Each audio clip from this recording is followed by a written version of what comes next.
Good afternoon. I'm Polly Heil-Mealey, and we have a clinic in downtown Humble, Abundant Health and Wellness, and we'd love to see you if you're ever in our area. We're just north of Houston, Texas. So welcome to the show today. Now today we're going to be talking about the coronavirus, and that's something that we have been talking about for a couple of weeks, but this is really new. In fact, I just opened the paper today, and this is an article that says how to deal with coronavirus holistically. And so it's just near and dear to my heart because I had a paper from the National Institutes of Health on viruses and how viruses replicate and that kind of thing. And it was very highbrow. It was going to be very difficult to get through. So you're going to be glad I've got this news article here because it's going to be a lot more interesting for you. One of the things that I wanted to tell you is that you carry virus loads in your body all the time. We all have viruses. And so I know at this particular time, people are kind of, faffing about and being kind of crazy because they're afraid that they're going to get attacked by this virus. You already have viruses in your system, and most of the time they are latent viruses, which means that they don't do you any harm. Now, I know that everybody is reflecting on the coronavirus. The coronavirus is not a latent virus. But the point is, if your immune system is strong, you're going to have the components within yourself that are going to recognize the viral particles and can inhibit them and not allow them to replicate in your body. But that's only if your immune system is strong. And so this particular article that I want to discuss with you today is about natural substances that will prevent infestation by viruses, full stop, and by the coronavirus in particular. So just want to go over what viruses are, okay? This article says viruses are very tiny germs, much smaller than bacteria. They are made up of genetic material with an outside protein exterior. Now we call that a virus envelope. And this is the thing that allows the virus to get into your cells undetected because it has that protein envelope.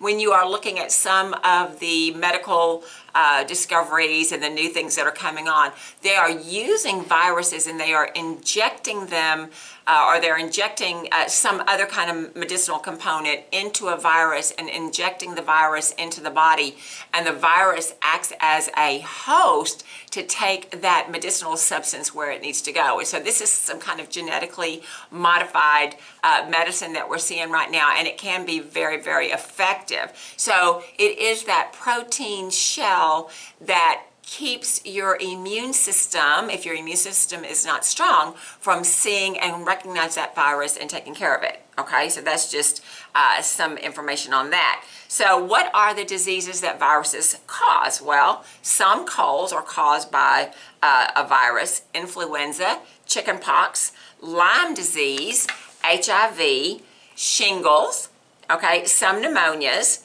rubella, measles, hepatitis, herpes, polio, Ebola, smallpox, mumps, and Epstein-Barr, okay? Now, when we're testing you here in the clinic, I am looking for latent viruses, and most of the time, almost everybody has the Epstein-Barr virus, almost everybody has cytomegalovirus, okay? These are just viruses that we have. They normally are latent, but they can come back to life if you get under stress, so we don't want that to happen.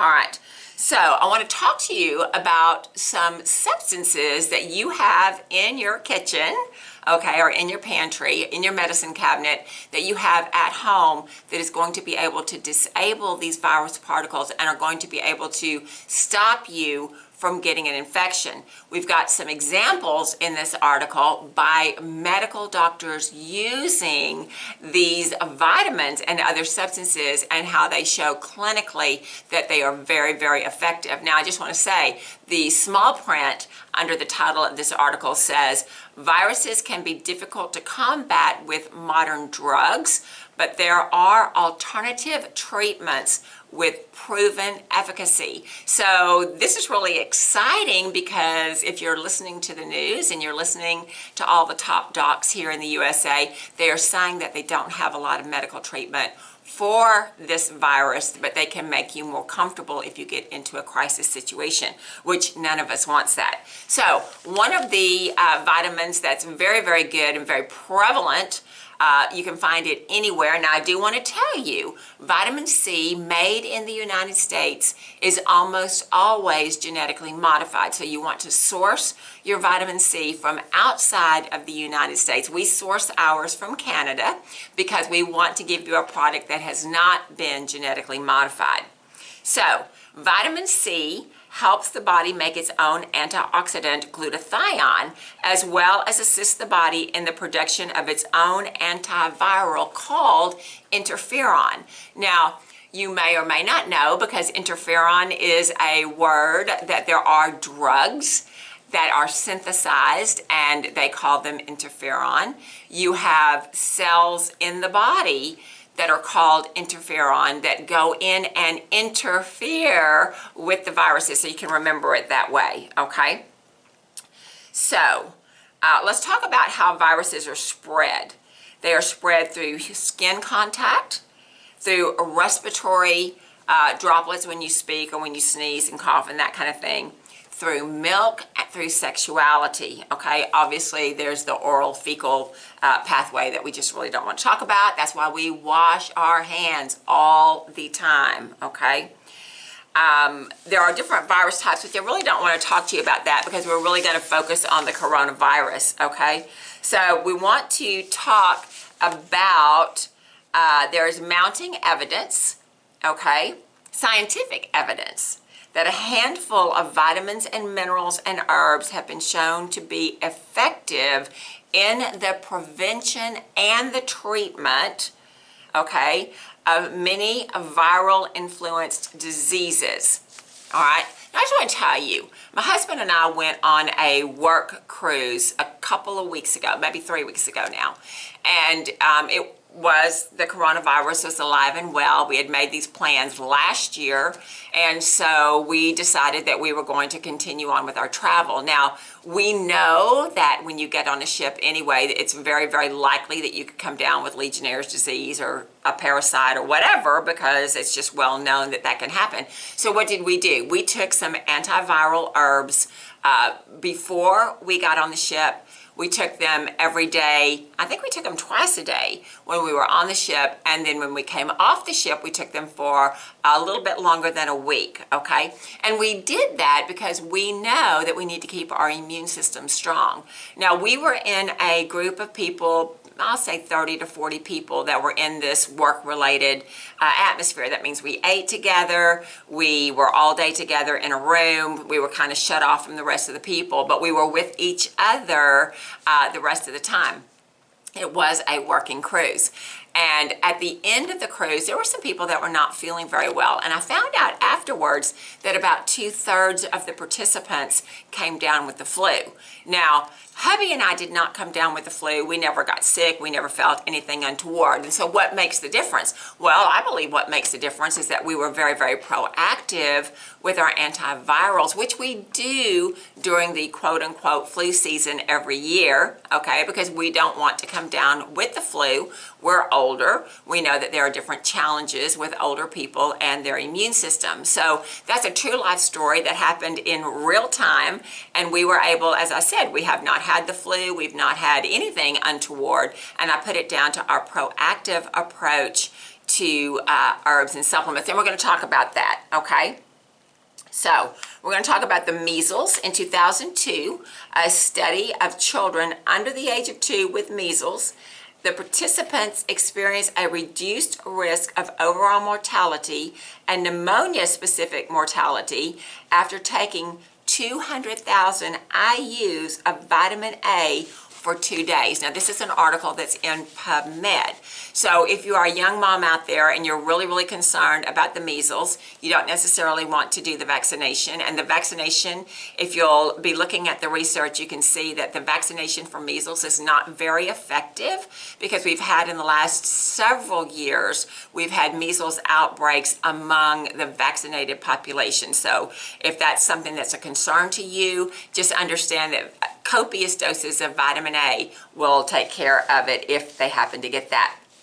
Okay, HIV, hopefully none of us have that. But in 2018, the National Institute of Health found that vitamin D3, okay, promotes inflammation and deactivation of key immune system elements. Supplements with vitamin D to the levels of 50 to 90 nanograms per deciliter can help provide excellent protection. So I want to tell you, with vitamin D has to be in a liquid form in order to be effective. And why is that? Well, because if it's in a tablet form, it's going to go into your digestive system. It's going to be chewed up by the stomach. It's going to go through the liver. It's going to be chewed up there. By the time whatever is left over gets to the kidneys, it goes into the bloodstream, and the body's able to take care of it that way. We've got a spray. It's a liquid spray, and you spray it into your cheek. It goes 100% into the bloodstream. There's no waste in the stomach or in the liver, and so that is a better way to get your vitamin D3. And vitamin D3 is very, very effective with viral diseases. Okay, colds and flu, okay, and we know that this particular virus that we're looking at is like a cold virus. In April of 2012, a study found that low levels of vitamin D3 resulted in an increase of colds, flu, and autoimmune disease. So if you are subject to frequent infections, I'm going to tell you that your vitamin D3 is probably very, very low. We test vitamin D all the time. And I think in the last 3 years that we've been looking at blood tests, I think maybe 2 people have come in with a high enough vitamin D level. Now, the information that you're going to find on the internet will tell you that 42% of the American population are deficient in vitamin D, and that's because they're looking at that reference range. Now, your medical reference range is a certain bandwidth on the right side of your paper, and it is from 30 to 100. We know holistically, for you to have effective protection against viruses, that level needs to be closer to 60 to 100. And I will just tell you, in our research here at the clinic, I think we've only had 2 people with that high of a vitamin D level. So we want you to understand that that's something that we need you to look at. Okay? Tuberculosis and hepatitis C. Vitamin D3 deficiency has been found to have a strong correlation to the development of TB and hepatitis C, bacterial vaginosis also, okay? So this is from the Canadian AIDS Treatment and Information Exchange. Polio, okay? Nearly 50 years ago, Dr. Frederick Klenner cured 60 people with polio by using multigram doses of vitamin C. He used both intramuscular and intravenous methods over a 2-day period. Okay, so we do have 2 forms of vitamin C here. We've got alkali C here, which is buffered, and 1 teaspoon will give you approximately 6 grams of vitamin C. Now, we've got this vitamin C as well. This is from the camu berry, and 1 teaspoon will give you 1,000 milligrams or 1 gram of vitamin C. So we've got these 2 sources here, and so this is something that's very, very, ouch, I just dropped a thing. This is very, very important for these viral loads. If you have enough vitamin C, you're not going to be affected by these viruses. Now, I will tell you, there are also gene SNPs, okay? And we've talked about DNA before. We've talked about how you can test your DNA. We do that here in the clinic. We swab your cheek and send it off. And no, it does not go to Google, and no, it does not go to the FBI. It just goes to the medical people. And there are some gene snips that will tell you that if you do not supplement with vitamin C, your genes are not going to be working correctly. So this is something that's really, really important. It's good information, okay? Sepsis, and there's been a lot in the news about sepsis. Sepsis is not a virus, but it is a very dangerous infection caused by difficult to treat bacteria.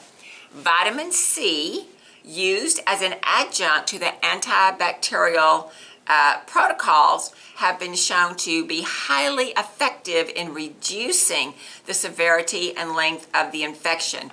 Many lives are being saved in hospitals using this integrative method, okay? And this is from the Journal of Critical Care in 2018, okay? So, viral pneumonia. Now, we have a lot of people that come in with viral pneumonia. When Dr. Andrew Saul became ill with viral pneumonia, his doctor offered no treatment. All right? Dr. Saul knew about the work of Dr. Cathcart, who was using mega doses of intravenous vitamin C. Okay? This doctor took 2,000 milligrams of vitamin C orally every 6 minutes. Okay? And experienced dramatic relief within hours. After consuming 100,000 milligrams, he began to experience a considerable reduction in symptoms. Now, I'm going to tell you, he probably experienced some diarrhea as well, because copious amounts of vitamin C will definitely get the bowels to moving, and so that's something that we need to be aware of. So I think my time is just about up right now. We will continue this with part 2 because I have tons of information still to give you. So we'll be back next time.